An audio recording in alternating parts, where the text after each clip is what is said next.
All right. Good morning, everybody. It is 9 o'clock, and we are here back for the Real HR Show.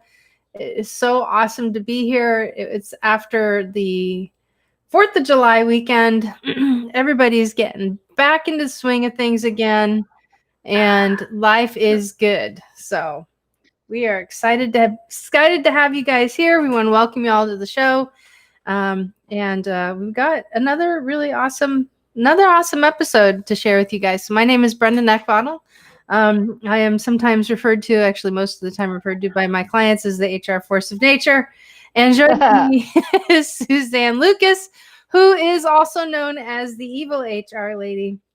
And we're going to go ahead and flash up how you guys can find us on social media here. And hi, good morning over in Switzerland. Good morning, and it is such a beautiful day today here. I just walked home instead of taking the tram because it was so beautiful, and it makes me feel like I'm on vacation, except I'm not. But it makes me feel that way. I know. I actually promised myself Sunday that I was not going to work. I was going to take the holiday and enjoy, and I had an absolute blast. Absolute blast. Yay! Yes. Oh, that's great. Yes. That's great because it's so important to take vacation. Oh And my gosh. This is what we're talking about today. Our title just so happens. But I am telling the truth about the weather here. It is sunny and 73 degrees with a light breeze. I mean, and zero humidity. What more could you ask for in life than that? And so with vacation, because of this shutdown that has gone on, so many people haven't taken vacation this year. Mm-hmm. And they don't really want to take it now because there's no place to go. Right. And I'm sitting over here in Europe and I'm self-employed, just so you can all feel bad for me. I get zero vacation. I mean, I can take vacation anytime I want. It's just that if I don't work, I don't get paid. But in Europe, 4 weeks of vacation is like the minimum amount of vacation people can get. And a lot of people get 5-6 weeks of vacation. And you compare that to Americans, where we like jump up and down and do backflips if a job offer comes with 3 weeks of vacation. Whereas here in Europe, people would be like, what in the heck? What's going on? And here's the crazy thing. People take it, and the world doesn't come to an end. And I think this is a big comparison between the US and Europe.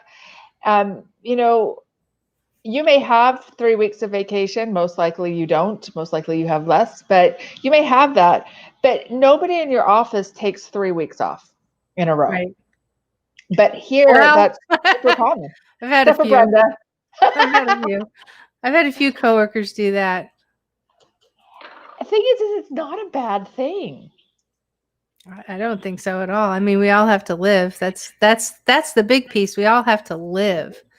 And yeah, I mean, that's it. We all have to live. When we first moved here, our very first summer, my husband's boss says, I'll be gone. I'm going diving in Bali for a month. Whew. And we were like, can you do that? Like, can you just leave for a month? Yep. And you can. And he did. And he didn't even take his laptop. Good for him. Good for him. Yeah. But that need to disconnect it has to happen. We're so sucked in and reliant on our technology that we don't know how to disconnect. And it's not good for you.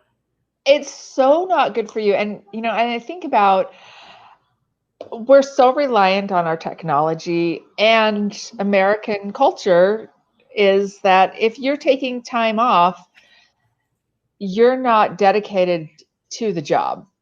And we expect exempt employees to check their email when they're on vacation or dial into a conference call. And I'm guilty of this.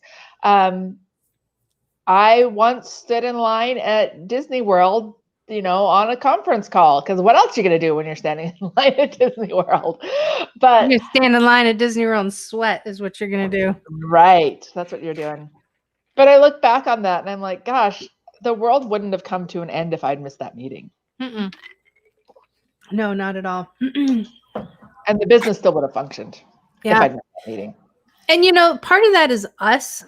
And part of that is what the employer pops into our heads too, right? Because there is an underlying pressure that employers do get upset when employees take their PTO and utilize the balance. And that's not right. It's not right. And boy, does it happen a lot. It does. It really So what does. do you do when your boss is one of those? Honestly, when I was with ADP, I had the opportunity. What was great was the fact that my team is that I could, we could rely on each other. So, we were able to redirect our work towards, an internal coworker. And our employees, our clients knew because we informed them ahead of time, or at least I did. And I could really, truly disconnect because I knew that my coworkers were able to handle it. And so I think some of that builds a certain level of confidence around that. But, that's a team of 10 people and we all do the same job. But what happens if you are, one deep in the organization and you really are the only one that can do something? Well, I think prior to you going on vacation and allowing that ability to disconnect, I think you need to come up with some contingencies around, okay, so who's going to be responsible for what in your absence? And there's got to be a little bit of cross training. Well, cross training, I think, is the key thing there. Because just as you said that, I remembered for 3 years, I worked in a job share. And so I worked 3 days one week and 2 days the next, 3 days, so back and forth, and with my job share partner. And that was when I could take vacations and really be on vacation, because even if it was my scheduled day to work, we had an understanding with each other that when we were on vacation, that the other person would be the one to handle any emergencies that came up, because we were the only people in the company that did the job that we did.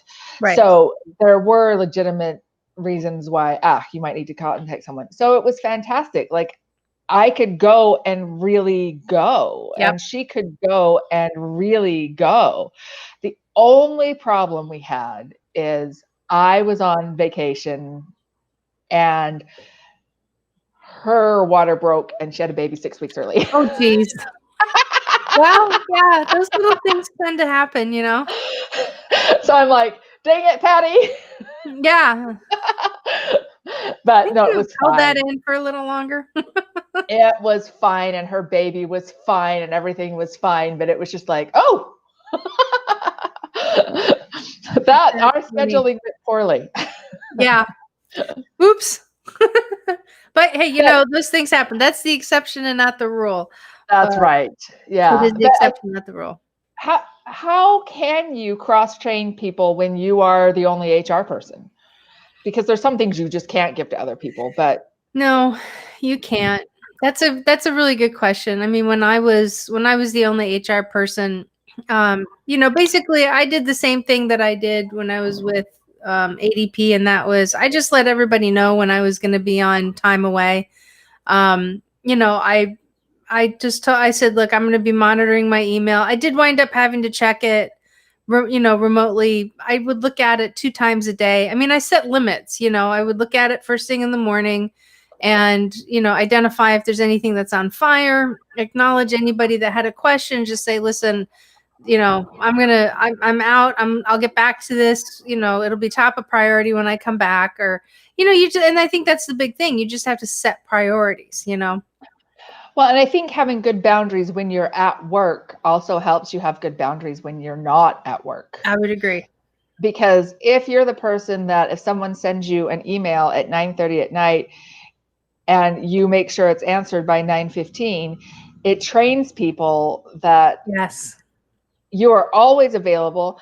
And some of that you may do just for your own convenience, but you don't want to train people that you will get back to them immediately. Right. But I do also think, there are some employers who it's not just about cross training. They just really don't want you to go. No, they don't. And those employers, they get upset, and it's not right. I mean, you're providing this as a part of the benefits package, and yet you're the one. It's like and then you want to take it away, or you don't want the person to use all of it because you're of this mindset that they need to be here. But the thing is they don't recognize that when you allow people to take a mental break and get away, they're better at what they do. Oh my gosh, it makes such a difference. Yeah. If you can take a little bit of a step back. Absolutely. And this has been, I think, one of the problems and the stressors. This is off topic, and Brenda will slap me through the computer of people working from home during this shutdown, is that it's really hard to even have any boundaries around work. Yeah, no, I agree with you. I wouldn't slap you for that because but it's off topic. I'd slap you for other things, but I wouldn't slap you for that. No, no, we have a loving relationship. Yes, right. No, I mean, but that's absolutely accurate. Is that, when you're working in a home environment, when you didn't have those boundaries before, it takes a while to put those things together. And I mean, like right now, I'm puppy sitting. I have him in a crate where normally he's up here, making all sorts of noise and doing stuff like that. But that's a boundary that you have to set. Yeah, it's part of it. There's boundaries that you have to set, and then if you also have a manager who's not going to let you go, maybe it's time to think if this isn't the job for you. Yeah, maybe. I mean, yeah, I would agree. But that to some degree. I mean, if it's if the company is on the ropes, I mean, really on the ropes. Like, I'll never forget, there was an employee who was approved to take a 2-week vacation to go. He wasn't going anywhere, and we had a really, really big launch that was coming up, and he had the time off. He was an integral part of the operation, and showed up for the kickoff party as just a spectator. And I remember how angry people were about that. So I think if it's required to support a business need for something like that, then there has to be some negotiation. And in all fairness, that that date continued to slide to the right. But have the sense to have those conversations, so that way, as the employer, you're not getting all knotted up because you failed to have the conversation, or you're of this mindset where the employee should have known better. You're the one that approved the vacation, or somebody in your organization approved the time off. So if that's a critical employee that needs to be involved in something critical, and I mean like super critical, then have the conversation and then reschedule it. But if it's not a critical thing and you can work around it, then let the person have the time. And I think that's the key thing, is that everybody needs to be, dare I say, an adult about this. And there are some jobs, and sometimes, if you are an accountant, you're not getting March off. It's just not happening. You're working your tail end off. Yeah. But when you picked your major in college, you knew that. Probably. And if you didn't know that, maybe that's not the major for you. Well, I should say if you're a tax accountant, if you're like something, I don't know anything about accounting. Anyway, but I do have a brother-in-law who's an accountant, and my sister doesn't see him at the deadlines. Anyway, that's just how it is. If you're a school teacher, you should expect to take your vacation in the summer, the best that you can. But if you're as an employer who is like, every time someone comes and says, I want to take this day off, and you're like, no, that's a really bad situation. That is a bad situation. And, I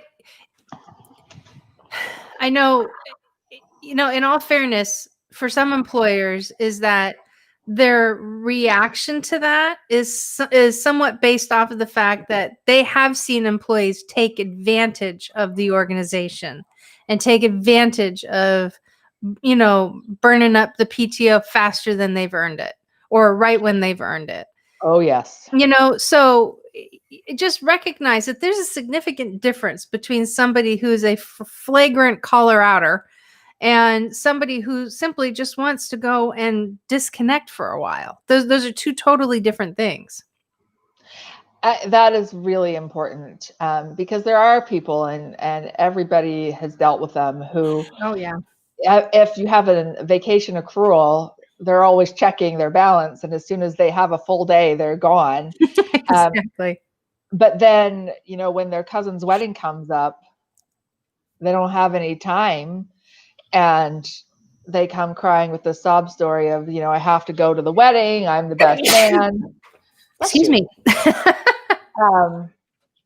And then make you feel guilty. But on the flip side, there are people that are there every day. They work hard, and they say, I want to take a week off in August. And the boss says no. Then, of course, we have the other side, which is employees that don't take vacation at all. Yes.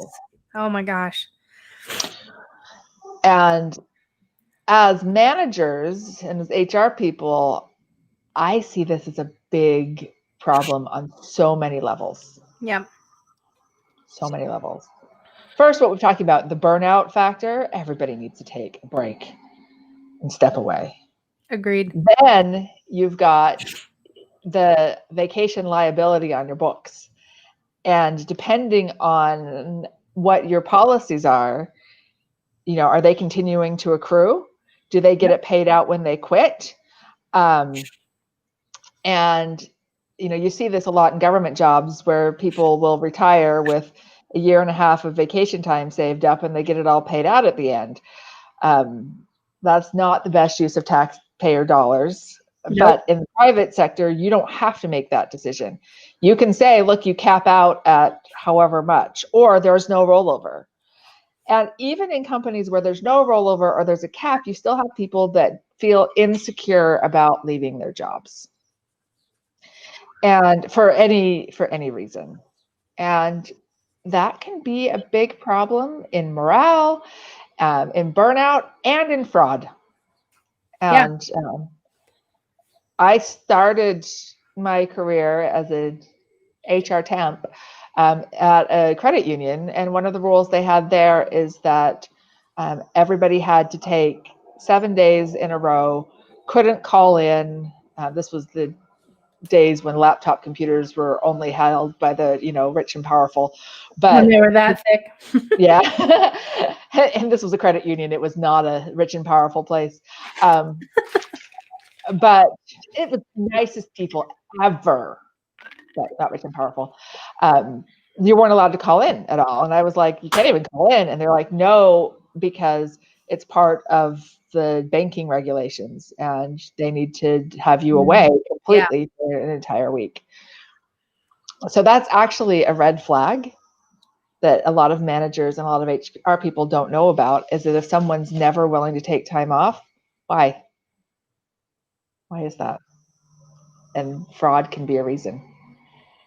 That's interesting. I never would have thought about that for a banking, but that's a good call out. I mean, it's like my grandfather always used to say in his hardware store that no cashier will ever have a perfect drawer.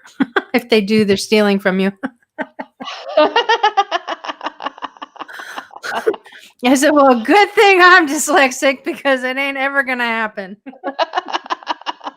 Yeah, no, it's actually a thing. And it's actually very common in fraud. And this is something that is, this is another good topic, is that most people who commit fraud at work don't start out intending to steal. They're just covering their credit card bill and they're going to pay it back. Yeah. And then it skyrockets. So it's actually also a protection for your employees as well. If they know I've got to take time off, so this isn't something that I can do because I'll get caught. Right. That's an advantage. Yeah, that's a neat deterrent. I never would have thought of that. Yeah. Yeah. Sorry, I have a funny chair. I start sinking after a while. It needs a new chair. IKEA is where you go to get chair. Well, I think I would like to go back to the conversation that we were starting to have about how employers, they just, man, when they have to deal with employee issues, that tendency to get jaded starts to kind of bubble up. And that's just not a good place to be. And if that's how you're feeling and that's what you're seeing, you as the employer have the ability to control that environment. Now, one of the toughest challenges that I've seen in my career is that employee, when you say, no, we can't have you take PTO, they're like, well, it's my time. I can take it off when I want to. It's like, not unless there's a business need. And, you have to go back and look at what your policies is, oh my gosh, poor grammar. Policies are to, to figure out how to reinforce that. And you don't want to say, well, it's our policy because of this. It's like, look, right now there's a business need. We can't afford to have you go away, but we're willing to work with you and negotiate. And just some people, they just don't really realize what to say. Yeah. And that can be a difficult conversation to have with someone. And when you say willing to negotiate, there needs to be actual negotiation. Yeah. And, for instance, this was not time off from work, but time off from school. My sister-in-law got married at the end of September, and my kids get a school break the first 2 weeks of October. But this was the week before school got out. And so I had to pull them out of school. And my daughter's principal lectured me up one side and down the other. How dare you take this out? You could have waited a week. And I'm like, it's a wedding. I didn't get to choose the date. And furthermore, my sister-in-law and her husband are both university professors. That was when they had a break. It made no sense for them to schedule their wedding when their niece and nephew had a break. Yep. Sorry, we can't take a honeymoon because we have to wait until the niece and nephew are out of school. So, there are going to be some times when it may be really bad for the business, but you have to say yes anyway, because people are important. And Totally. then you figure out a way to make it work. And, for their wedding, because of the timing, the wedding was on a Saturday. We flew down Thursday and we came back Sunday. And if it had been during their school break, we would have gone for a week because they live in Turkey, which is a great place to vacation. But we worked around the best that we could. Everybody made sacrifices. And sometimes you've got to do that. You can't keep a good employee who you don't let attend their own child's wedding. Or, like the guy that you talked about earlier, he was just hanging out at home. So that's one thing. But what if it had been his wedding and his honeymoon over that time? And there's no way you're going to say, you can't do that because we have this thing going on. If he came to you in advance before it was scheduled then. Right. And you have to be very careful that you can get into a potential EEO challenge here, because what you do for one, you have to do for all. You set a precedence in the organization every time you make an adjustment. And some precedences are going to be stronger and they'll hold, more so than others. Kind of depends on what the situation is. But, you also have to, as an employer, as an HR pro, really have to be mindful. Even if you're a manager or a leader, you have to be mindful. Am I being fair? Am I doing this unilaterally with all of my employees? So, because the last thing you want is somebody who's in a protected class coming back and saying, well, you keep doing it for this group over here, but you don't do it for this group over here. And trust me, they do watch. But just even outside of that, if you're not being fair, then you're going to get yourself into some serious hawk. You're going to have turnover. You're going to have disgruntled employees. You're going to have, people that it'll completely erode your efforts as branding yourself as an employer of choice. And you're going to have a lot of disdain in the workplace, and there's already enough challenges. So why have this as one of them? Yeah, there are enough challenges. And you're right. When you're not fair, people watch. People Completely. watch very close. They may not say anything. And here's the thing, a lot of people will not say anything. They will just quit. Yes. And you'll be like, gosh, I thought that Bob was really happy. And Bob will never tell you because he wants a positive reference. Right. So he will just say, oh gosh, I found this new job. It fell in my lap. I'm so sorry to leave. I just can't pass it off. But what you don't know is he spent the last 18 months trying to find another job because he perceives you as being unfair. Yeah. And of course, there are sometimes employees are going to think things are unfair when they're not unfair, because they're human and you're human and we're all biased towards ourselves. But there are a lot of unfair things that happen. Yep. And one of those I've seen a lot in workplaces is, how do you handle it when everybody in the department wants to take the same time off? Yep. Everybody wants the week between Christmas and New Year's off. Who gets it? Everybody wants, and in some businesses, you don't close for major holidays. So who's working on Thanksgiving and who is not? And even in businesses that close most things, you probably still have IT people working over those holidays. Yep. So who gets it? You still have security working over those holidays. So who gets it? You may have manufacturing still working over those holidays. If you're retail, if you're a restaurant, if you're hotels, nobody gets it. Nobody gets it. Everybody works. Nope. Hospitality and retail, they don't get to enjoy that time off. But it's okay. And I love how you brought this up. It's okay to actually have, you're going to have those individuals that the week after Christmas, they book their vacation for Christmas that January, right? And as soon as they come back, and it's okay to say, we're going to be opening up vacation requests on, here's the window, and, and only so many people are going to get it. We're going to only have three, 4, whatever spots available for people to take that time off, and it's a first come first serve. But here's the window. Just let everybody know. Just communicate it. Yeah, and some companies, do it by saying, "Oh, well, we'll let the people who have seniority choose first." Boo! You got to be careful about that. I hate it, but tell me why you don't like it. Oh, that's unless if you're gonna fall back on seniority, you got to be careful, because you don't want to. That's more of a labor thing, a union thing. It's definitely a union thing. Mm-hmm. It's definitely a union thing. Yeah, you got to be careful about starting to throw the word seniority around. But that's another show. That's another show too, but that's actually something that's often written into union contracts. Right.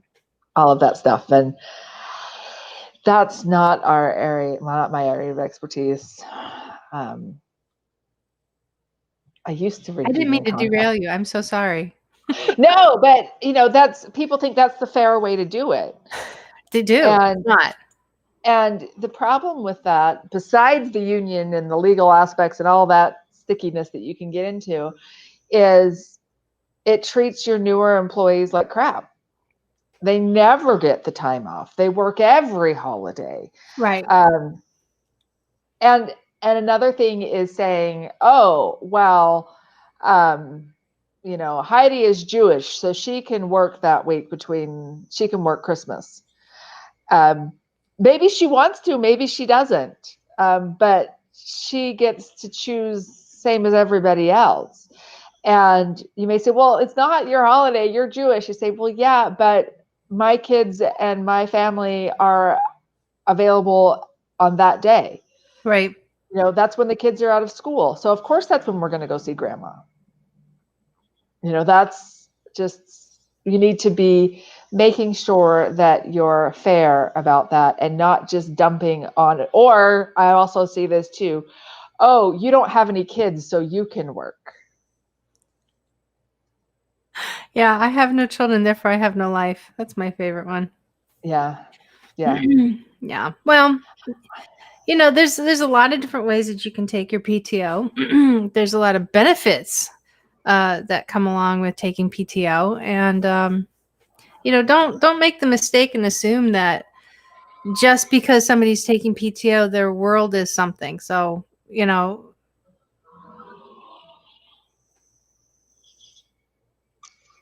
Let them take their PTO. right. And encourage them to take it Yeah. because they need that break. Even if you think you don't, you need that. And I also say encourage people to leave the laptop at home. Yep.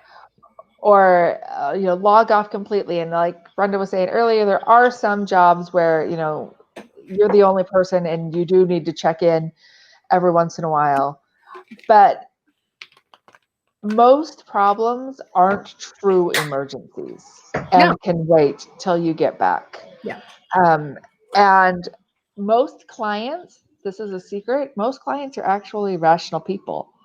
And when you say, oh, Jane's handling your account, she's on vacation this week, she'll get back to you next week. Usually the answer is, okay, Yeah, thanks. it's not that big of a deal. Yeah, just had a quick question or something like that. And yeah. But we tend to make it more of a big deal. And part of that is our own self-defense mechanism because, dang it, I want to be valued. I want to be important. If I can miss this meeting, then that means I'm not important. Yeah. But we want to flip that and say, because you are important, we want you to take time off so you don't burn out.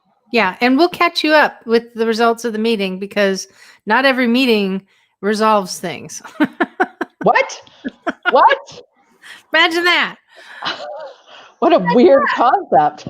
I know, right? Not every meeting resolves issues. Sometimes it generates and births new ones. But, I think one of the big things too is that build really great practices with your employees on preparing to take PTO. Make sure that if you're working in HR, or if you've got people like some of your process engineers or engineers period, it's like if you're in manufacturing and you have an engineer that's part of your process, then work with that engineer to say, hey, listen, start thinking through how you are going to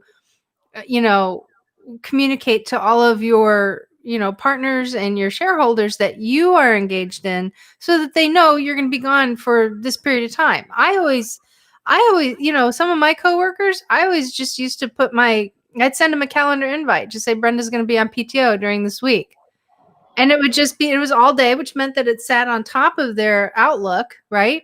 It wasn't like filling up. Oh my gosh, what is with you there?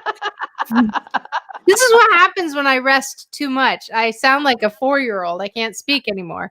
I was going to say, you need to take a vacation. I know. I kind of needed a vacation from that 1-day vacation, but that's all right.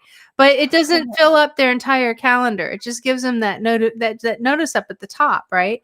And that's perfect because then it stays on people's top of mind. And encourage them to do the same thing, for you. I'd always put my PTO on my boss's calendars because they need to remember that I'm not going to be around. Start thinking, encourage your employees to think ahead on how are some of these contingencies and pitfalls and things. Help them to get that plan into place. And in a lot of jobs, you can really do that. I had the exact same thing when I was working in a Fortune 100 company. We had a huge department, and we could all fill in for each other on various different things, and we would just put it on the calendar. Yeah. And everybody could access the PTO calendar. It sat on all of our, just like your thing at the top, it would just say Dawn's on vacation, Suzanne's on vacation. Yep. And that way, when a question came in, and we would all set up our out of office emails. So it would be like, I'm on vacation, please contact this person. Yeah. And everyone could see, and we just had a really great communication thing going. And it was so rare that we ever had conflicts. Yep. Because we were all adults about it, and you could go in and look and be like, oh gosh, Don and Jen both have the second week of July off. Yep. So I'm going to go ahead and schedule my vacation for the third week of July. Yep. And it didn't require back and forth and, everybody going to the boss and complaining. And because we were all grown-ups about it, that if somebody had said, hey, I see two people have scheduled that second week in July, but I have a family reunion scheduled. Is there any way I can do it too? We'd figure out a way to do it.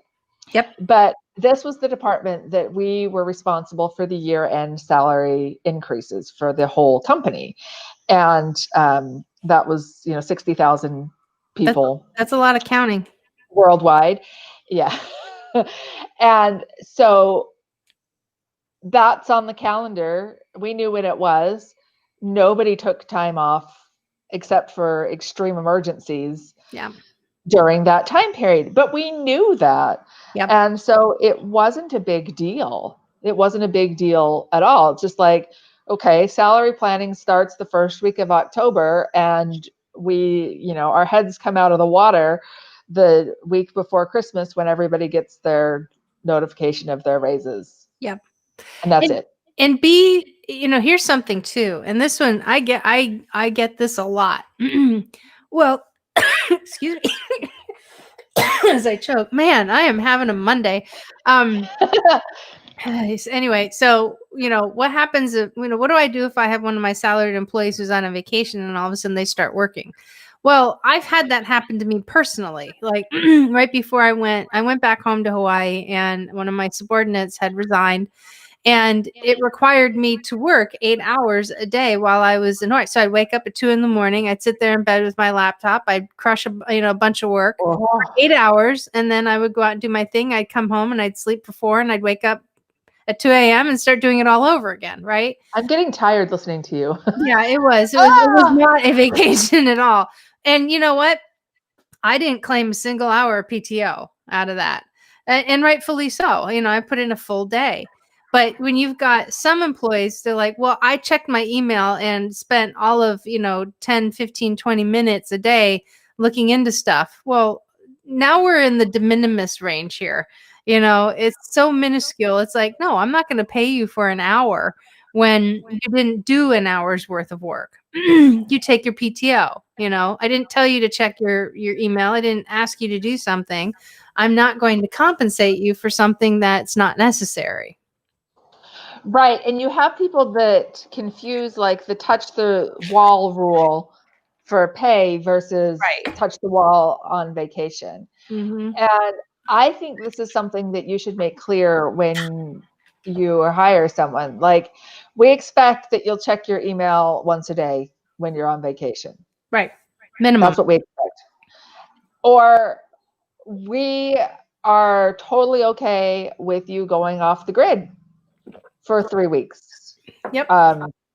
And set those expectations when you're negotiating salary, benefits, and all that, so that if I come in, I know that this is a job where I'm going to be expected to check in every day, or this is a job where I have my vacation time. I can use it however I want. I can say, see ya, and then disappear for a week or 2 weeks or whatever. Both are fine and reasonable as long as that checking in once a day is really just checking in. Yeah. And not doing the 8 hours of work like you were doing. That's miserable. It was horrible. But the one thing that you do have to watch out for, especially in this environment, are your hourly employees. And it should be in your policy to begin with that no work is to be conducted after working hours. And that includes checking email. But in this day and age with, COVID being what it is, some people may be taking a staycation, your hourly employees should be emphatically told, you do not get on while you are on PTO. If we have a problem, we will call you. And then that way you're controlling that liability around uncompensated or compensable pay. And just people don't think about that stuff because we're so used to being connected. And I have always been an argument for against allowing employees who are hourly employees or non-exempt employees to have email access on their phone for that very reason. They sit there 11 o'clock at night, they read their emails, and you got to pay them for it. It's impossible. And you have to pay them for it even if you told them not to. Exactly. You can fire them, but only after you've paid them. Correct. And now you're now you're catching it. Sorry. That's something that I also think is really important, and is that you're paying people correctly. And for your non-exempt workforce, I just got an email yesterday from a woman who got fired for working off the clock. And the thing is that she did it with the best of intentions. She loved her job. She was struggling with it. She wanted to do a great job. And so she was just like, I'm just going to do this. And she wasn't doing it to be bad. She was doing it to be good. But her boss said, you got to stop it. And she didn't stop it. She did it anyway. And she got fired. The thing is the boss did the right thing. She needed to be fired. Yep, I agree. Because it's the company that's liable, not her. It's right. The company that's liable. But I feel for her because she really felt like, oh my gosh, I just want to do so well at this job. I love my job. I want to do a good job. And I need to work these extra hours in order to do a good job. And then it came around and bit her in the butt. And she said, I understand what I did wrong and I won't do it again in the future. Her question was, how do I approach this in a job interview, and how do I find a job now? Right. But it's not necessarily that these non-exempt people are checking their email because they want to get more money. They just like their jobs. Yeah. Or they're just digitally attached. I mean, it's a new discipline. Here I sit at my laptop with my phone right here. What do you mean digitally attached? Yeah, I know. Everything we do is, digital these days. But that's the thing, is like, you have to, as an employer, establish the appropriate behaviors, but you have to do it with some boundaries in place too. Suzanne here in a little bit is going to wind up talking about, when is it appropriate to question why somebody's going on PTO and when it's not, because we felt that was going to be an important topic. Matter of fact, we might as well talk about that now. Let's talk about it now. Let's go. When is it? When is it appropriate? And my general answer for that is it's generally not. It's their time. They can do what they want with it. Yeah. You don't get to sit in judgment of, well, you're just going to clean out your basement, so I need you to come in. But there are some times, and that comes up when you have more people wanting to take time off than you can allow. And it makes sense to let the person who's getting married have the time off versus the person that's going to clean out their basement. But if both people are just saying, well, I want to go to Disney World that week, then that becomes a much more difficult negotiation. Yeah. Between them. Yeah, and it's hard because you have some people that they buy their tickets and then they put in their request thinking that it's going to automatically be granted. Yeah. That's a hard one. That's a hard one. Yeah, you kind of don't have much of a choice there.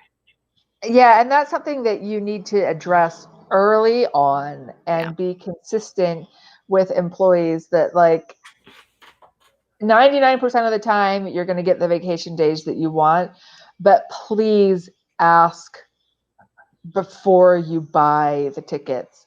Yeah. And I realize it can be complicated with many family members, and if you're trying to do group things, it can be really complicated. And Yeah, go on, finish. But you also don't plan the family reunion with your closest 100 cousins, which is how my family reunions are. I have big family. In 15 minutes for next Tuesday. Anyway, you've been working that out for a year.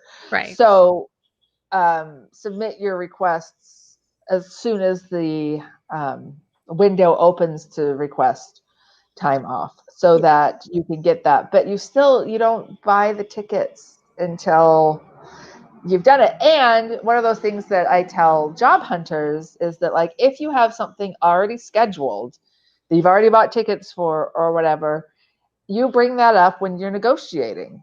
Mm-hmm. And it's perfectly fine to say, I would love to accept this job. However, I have tickets already purchased to go to Europe in September, and can I have that time off even though I'll be a new employee?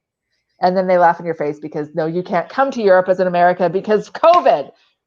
All right. Well, but we're not going there. That's another show. But this is next year. Next year, it'll be fine. You can all come. What we're saying is that employees shouldn't be coming to you to ask you for permission to go on vacation. What you should be doing is setting up your employees to say, I'd like to go on vacation. Here's the time window. Is this lining up with what the company can allow us to do or not? Because we're about ready to dump money on tickets. And by the way, this week is the best week that is the most cost effective for us to do it. I mean, that's really what it should be about. Yeah, I think that's right. And I think that's a really important word usage. It's not permission so much as it is, because we're not 7. But we are working together to come to a solution. And again, they're coming for you there, Suzanne. No. Shh. Probably crossed the light across the street when the red man was up. Well, they really are coming for you, aren't they? They really are coming for me. Oh, nope, they've gone the other way. I totally forgot what I was going to say because I was so prepared to get arrested. I would do so poorly in jail. I'm such a wimp. So I'm going to keep all of the laws. I really don't remember what I was talking about. That's right. That's okay. We were talking about it's the right kind of wording, and people are, approval is not necessarily permission. It's just, we've got all of the things on. We've just made everything clear. Everything's out on the table. And you as a manager or as an HR manager should be encouraging people to take their vacation. And you were saying yesterday that you run audits at this time of year. Did you say this? I did. So what I did with my clients recently, I do it on the 1st of July. That way we get, June's accruals in. So we get the first 6 months or, whatever their fiscal years, whatever that first day of the 6th month, 6-month mark is, I send out balances, or I tell, if I don't have access, then I tell them, run your PTO accruals, know what accruals you have, because you got 6 months to encourage people to use PTO. Right. And you want to encourage them to use PTO. Right. And you want them to use it up, not only so it doesn't sit on your books, which you don't want, but so that they can be rested. And you also don't want people using all of their year's PTO in January, because then their cousin gets married and they're sad because they can't go. Right. But you also want to have a plan. And one of the things that I used to do is I would save a little bit of vacation for emergency purposes or whatever. But then if I had any left in December, I would take every Monday off in December. And boy, they're coming back. What's going on? I don't know. It's something exciting. I'm a little concerned. So it was a great thing for December to have a 3-day weekend every week. And I would use up my last few days of vacation. But this was also a company that shut down between Christmas and New Year. And then we got 3 weeks of vacation on top of that. So essentially, we got 4 weeks of vacation every year, which was awesome for an American company. Yeah, that is pretty great. And, it's just all it is about encouraging people to take that time off. And then, you have to remember that just because when you approve PTO, there's a number of reasons why people want to go on PTO. And this goes back to, not prying too much into somebody's life. There has to be a division between personal and work. And, they may not want to tell you the story. They may not want to tell you that they're going out for peaceful protesting, and which, by the way, is their right to do so. And if they want to go out and do something like that, you cannot tell them that they can't take PTO to do it because you don't believe in it. That is their constitutional right to do something like that. And infringing on that is not good. Or they want to go to a political rally and you don't necessarily believe in that particular party that they're representing. Still, that is their constitutional right, and you can't violate that. Now, there are some people that take time off to look for jobs, they go and they get medical procedures done that are very embarrassing, or they just don't want people to know. If you pry, you're forcing their hand, and that actually it builds angst between you and your employees. In addition to that, it's none of your business. It doesn't have anything to do with the job. And we've talked about this a lot, that you need to let your employees have their lives. Absolutely. And so if they say, I want Tuesday off, and there's no business reason that they can't have it, then you say, have a good time. We'll see you on Wednesday. Yeah. And as long as they're not doing something illegal, or they're not marching in the parade wearing their company shirt or whatever, let it go. Let it go. Yeah. And you may not approve it. They may go to a rave. They may wind up, going to a particular concert. They could go do something illicit that has nothing to do with work. And you know what? Everybody lives their lives regardless of what we think of it. And they have to, because nobody is telling you can't live your life either. So, and some of those things are hard, I knew a coworker that used to go to Amsterdam every year to just lay around for a week and get completely loaded. And we didn't have a drug testing policy back then when they did it. That was his prerogative. That was his priority. And I'm like, I would recommend never, ever telling anybody else you did that. And at the time, I wasn't even in HR. And he goes, yeah, he said, wouldn't look good with it. And I'm like, no, it wouldn't. But you come back clean and you don't have a problem, and, you don't come into work all stoned and loaded, then that's your life. I won't be around you driving a forklift, but that's your life. Yeah, as a general rule, I think our society tends to be a little bit more into prying into people's personal lives than we really should be at work, which I don't like. I really am a fan of, I care how you behave at work and how you treat other people. Yeah. And as I said, if you go out and get yourself on television or post on Twitter or whatever wearing your company shirt, or if your bio on Twitter says, chief bottle washer for Bob's House of Pancakes, then you better darn well always act like you're an employee. But otherwise, as long as you're not arrested, I'm probably going to let it go. Yeah. It's just, people have lives. They don't make the same decisions that you do. They don't hold themselves to the same standards as you do. And sometimes their standards may be higher than yours, but there are things to let go, and there are things to hang on to. And when it negatively impacts your business directly, then address it. If it doesn't negatively impact your business directly, then you know what? You may not like it, but it is what it is. It's life as we have learned and are continuously experiencing every day we wake up is just not fun right now. And people need to go out. They have to have fun. They have to go out and burn off what is going on in their hearts and in their lives. And they have to find ways to feel good about feeling good in life right now. And encouraging them to use PTO is certainly one of those things that you can do. And we talked a little tiny bit about figuring out how you want PTO to be accrued or if it's granted or whatever. And there's good reasons for all of those. And we don't have a lot of time, so we won't discuss it a lot. Other than I will say, don't let them accrue it indefinitely. It's bad for your business. It's bad for books. It's bad financially, and it's bad for burnout. There's no good that comes of that. Right. And I do wonder if that's why the people at the DMV are so cranky, is that they're like, if I don't take any vacation, I can accrue it. And then when I retire, I can have this massive payout. And so now I'm going to be cranky at work for my entire life. Get those people out on vacation. Yeah. And I would throw in too is that be careful about allowing somebody to use PTO that they haven't earned or accrued, especially if you guys aren't good at tracking it, because you could have somebody that has burned more PTO than they're eligible for in the year.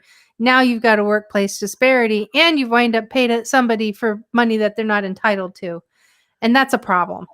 Yeah. And I mean, some companies do a grant on January 1st. Here's your vacation for the year. And I'm totally fine with that. Yep. But just recognize what you're getting into is that someone can take their 2-week vacation in January and quit in February, and that's okay. Because you've done it as a grant. So there's a lot of things to think about, and we don't have time to talk about all of them, but make sure that you're thinking about it. That's the thing, is that don't just pick a policy because this is what the policy was at the last company you worked for, and so we're just going to keep it going, or this is how we've done it for 20 years, we're going to keep doing it for 20 years. The world is not the same now as it was 20 years ago. And if your vacation policy has not been updated since, the year 2000, it's really time. And that just freaked me out to realize that 20 years ago is the year 2000. I was about to say 19, and I'm like, oh my gosh, it's not even 19. No, 1900s are now gone. The 1900s. Back when I was a girl in the 1900s. Oh, that sounds so terrible. Well, look, folks, we've got, between Suzanne and I, we've got a couple of groups that if you haven't joined us before and you're learning about us, we've got a couple of groups that you can jump into and, connect with us in a different way. So Suzanne, why don't you tell them about your group? I have a group on Facebook. It's called Evil HR Lady, and it is mostly HR people, but a bunch of other people too that enjoy talking about business things. And you are welcome to join. We talk about HR things. We share funny business stories. And if you have a question about what you should do, you can post it. And these brilliant people will jump in and give you ideas, and it is fantastic. Yep. And then over in my group, we've got a growing group of women and men called the Next Gen Women in HR. It's only been around since January 6th. And in this particular group, we've got a number of individuals who are, like probably you, kind of feeling their way through this. And like with Suzanne and her group, it's a place to come. We do free webinars. We're now starting to do like a virtual lunch once a month. It's a great gateway into the HR coaching program. And they're just really wonderful people and very big, genuine hearts, and just simply want to do the right thing. So you guys are welcome to come join us over there as well. We're in each other's groups, so you'll see us popping in and out every now and again, and that's right, supporting one another. So, but it's all about connecting with the right people, connecting with good people. And these are good places to start. And we definitely hold our groups to the letter of our rules. And in our group, we don't do political conversations. We don't slap each other with our opinions. We really truly are there to support. And Suzanne's pretty good about that too. She doesn't allow that kind of stuff. I will mute you and eventually kick you out. Yeah. So. And I want to say it's very, very rare. These past few weeks have been a bit more than normal, but mostly everyone gets along really well. We have differences of opinions, and that's fine. Yeah. Nothing wrong with a difference of opinion. We're polite. No, there's nothing wrong with it. Nothing wrong. We encourage you to join us every Tuesday at 9 a.m. Eastern Standard Time. We are here, so you're welcome to grab your coffee, sit down, send us your questions. You can also find us at therealhrshow.com if you want to connect with either one of us. And then again, we've got our individual sites up here. You can find me over at bestpractices.org, and Suzanne Lucas, you can find her over at theevilhrlady.org. And we look forward to seeing you guys next week. Thank you very much. We'll see you next week.